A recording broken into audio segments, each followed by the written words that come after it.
"Welcome home," a voice greeted me. When I returned from work, the last person I expected to see was my ex-husband, who had vanished 3 years ago. "You're always late, making your husband wait. I'm starving." "Is dinner ready yet?" he complained as if it were the most natural thing in the world.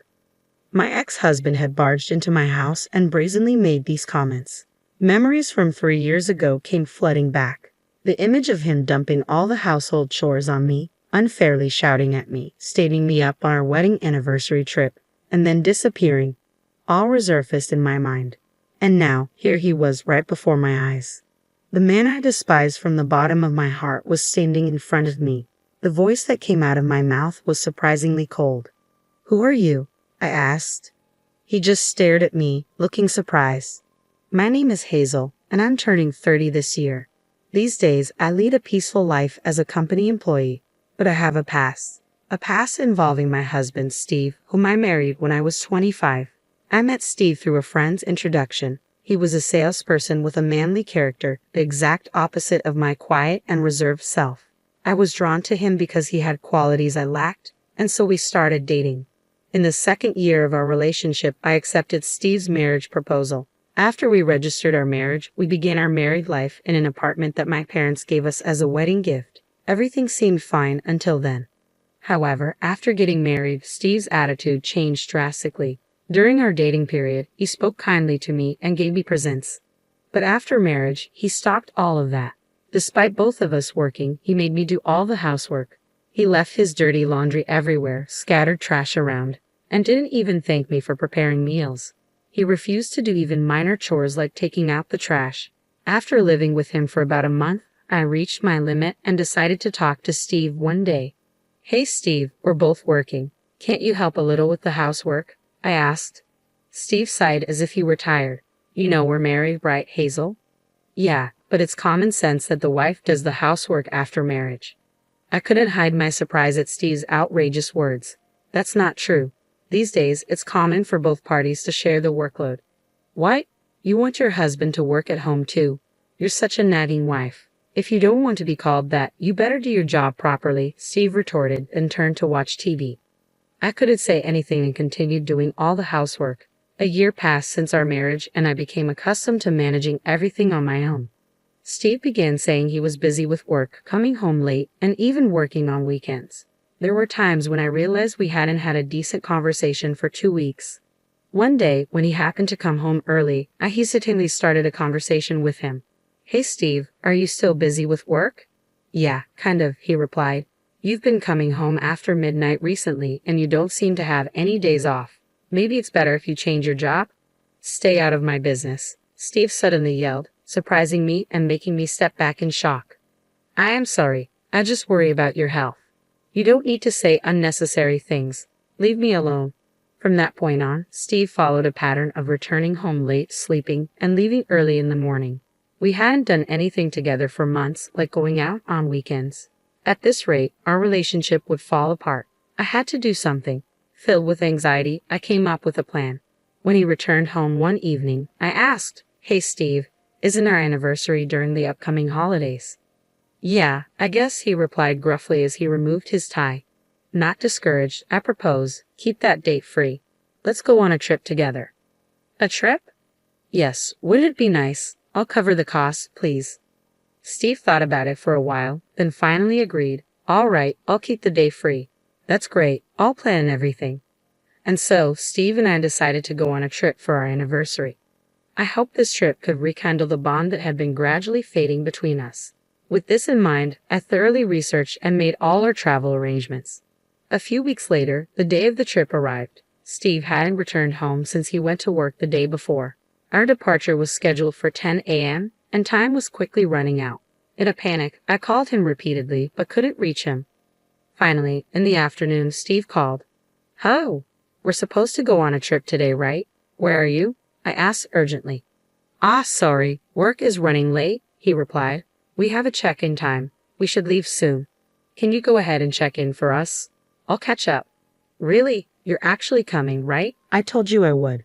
"Bye," he said, ending the call abruptly. I was left dumbfounded. The check-in time was approaching, and I needed to leave immediately. I had hoped to check in with Steve and explore the area together after arriving, but despite my hopes, I headed to our destination alone. When I checked into the hotel, they seemed surprised to see me alone. Naturally, as I'd made a reservation for two, I explained that my husband would be arriving later and was then shown to our room. Outside the window, it had started to rain, as if reflecting my feelings. I waited for Steve's arrival for a while, but even after 1 hour, then 2 hours, he didn't show up. Worse yet, he didn't even call. At this rate, our dinner reservation would be missed. After several unsuccessful attempts to call Steve, I was only connected to voicemail. In the end, I swallowed my embarrassment and asked the hotel to prepare dinner for one, which I ate alone. The meal was lavishly prepared with great spirit, but no matter how exquisite the food, it felt empty without Steve's presence. What I tasted had no flavor. My vision blurred repeatedly with tears. When the hotel staff asked what to do with the cake adorned with a happy anniversary plate, all I could say was, "Please discard it." That day, I ended up staying at my travel destination alone. Although I had a sightseeing tour planned for the next day, I canceled it and hurried home. At that time, I thought something might have happened to Steve. "I'm home. Steve, are you back?" I called out as I entered the house. The room was silent, with no sign of anyone. I dropped my luggage and glanced at the dining table.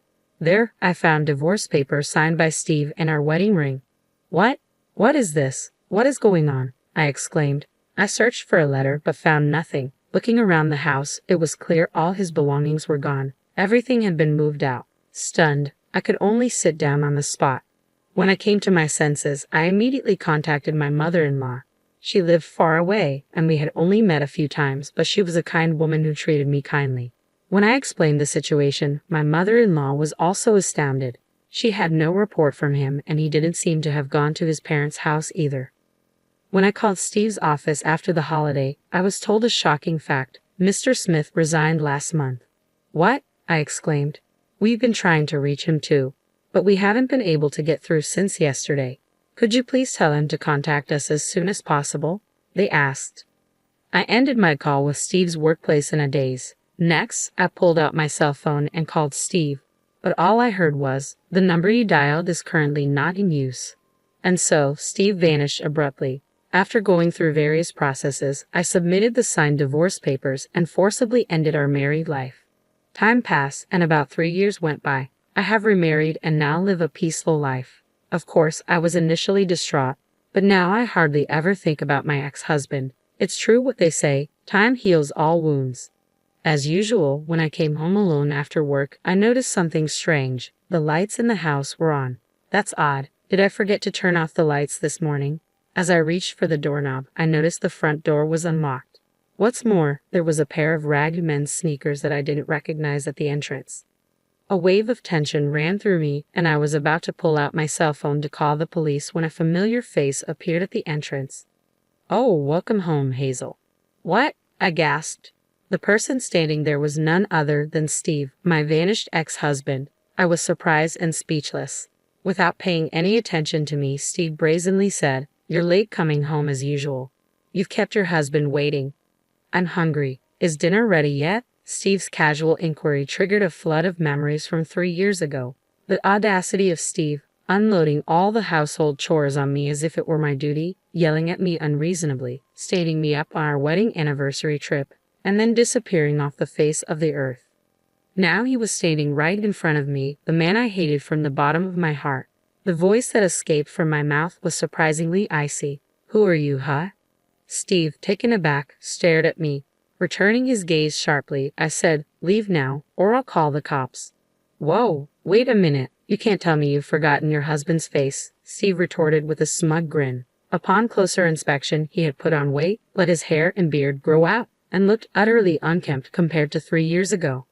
Holding back my growing disgust, I retorted without mercy, "Stay back. What do you mean by husband?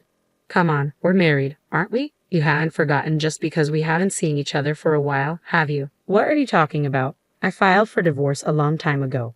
We're strangers," I stated firmly. At that, Steve's face looked like he had been struck by lightning. His eyes wide open, his mouth agape, he stammered, "Why would you do such a thing?" "You left divorce papers signed by yourself, didn't you?" I countered. "What? You took it seriously. Did you really submit it?" Steve looked flustered, playing the victim. I glared at the flustered Steve with a disgusted look. Is that a problem? Of course, it's a problem. I didn't intend to divorce at all. What? I thought you would wait for me. I didn't think you'd actually go through with it. My patience had run out with Steve, who was playing the victim. What do you mean? I thought you would wait for me. After all, it was you who abandoned everything 3 years ago to move in with your mistress, wasn't it? I pointed out. When I said that, Steve once again looked astonished. Soon after, he disappeared. I hired a private investigator to locate him half a year after he left. The investigator found him, and the report I received was beyond imagination. About 6 months before he disappeared, he had been having an affair with a coworker. Apparently, their relationship was an open secret at the office. In the end, he and the other woman quit their jobs and started living together in the neighboring state. Upon hearing this, I immediately filed for divorce. My love and affection for him were completely exhausted. I had been living, trying not to recall the past, yet now he appears before me, even having the audacity to barge into my house. I deeply regretted not having changed the locks. No, Hazel, you've got it all wrong, Steve pleaded. What's there to misunderstand? I've gathered all the evidence through a PI. Go back to her, I retorted angrily. That's not possible. We broke up. We've been fighting a lot recently. I don't care about her anymore. Hazel, you're the only one for me. My ex-husband pathetically clung to my arm. I shook him off, my face full of disgust. I've told you, you're not my husband. How dare you dictate to me, a stranger to you? I only love you, right? Let's start over our married life. Let's go to the city hall now and reapply for our marriage certificate. Come on, let's get moving. Steve tugged at my arm. This is hopeless. He's not understanding a word, I thought. Just as I took out my cell phone to call the police, the front door swung open. Who might you be? Let go of her. A commanding voice interrupted. Steve, taken aback, slackened his grip. I instantly ran towards the source of the voice. What the? Who are you? Steve asked. My husband, I replied, clinging to my returning husband. He gently soothed me and addressed Steve in a low voice. You're Steve Smith, right? Hazel's ex-husband. Yes, that's me, Steve replied, bewildered. But you, her husband, son, Steve doesn't comprehend the situation, so I'll lay it out for him, my husband said firmly. I've been remarried for a while now, which is why I've been telling you that you're a stranger. My new husband, John Collins, is a colleague from work. Apparently, he has been interested in me since we joined the company. At first, he gave up because I was married, but once he learned of my divorce, he started to make his move. Initially wary of men, I didn't accept his feelings. However, as I got to know John's earnest and sincere character, I gradually let him in. Upon hearing my circumstances, John looked me in the eyes and said, I will never leave you alone, Hazel. I promise to protect you for the rest of my life. Will you please marry me? Tearfully, I accepted his proposal, and I have been moving forward, forgetting the past. When Steve Cox arrived, John's stern face made him recoil. As Steve tried to flee towards the entrance, I stopped him. Hold it right there, I said. Trembling with fear, Steve looked back at us. You're going to be paying alimony. It's not beyond the statute of limitations yet, so you will pay for your infidelity. I'm not working now. I don't have any money, Steve stammered. I couldn't care less. If you don't pay, I'll take you to court. Remember that, John said, glaring at Steve. Steve apologized and ran off with his tail between his legs. In the quiet room, I apologized to my husband. I'm sorry about all this. I never thought he would show up after all this time. It's okay. It must have shocked you too, Hazel. From now on, let me know if something happens. I'll protect you with everything I've got, John said, embracing me. Later on, it seems Steve returned to his parents' home. My former mother-in-law contacted me and agreed to pay the alimony in one lump sum. According to her, Steve will now work off his debt to her by toiling away on their family farm. I do hope the proud and selfish Steve changes his ways and works honestly, but I never want to be involved with him again. Learning from this experience, I moved to a new apartment. In fact, I recently found out that I am pregnant with my current husband, who is truly happy about my pregnancy. I'm sure we'll be able to build a happy family.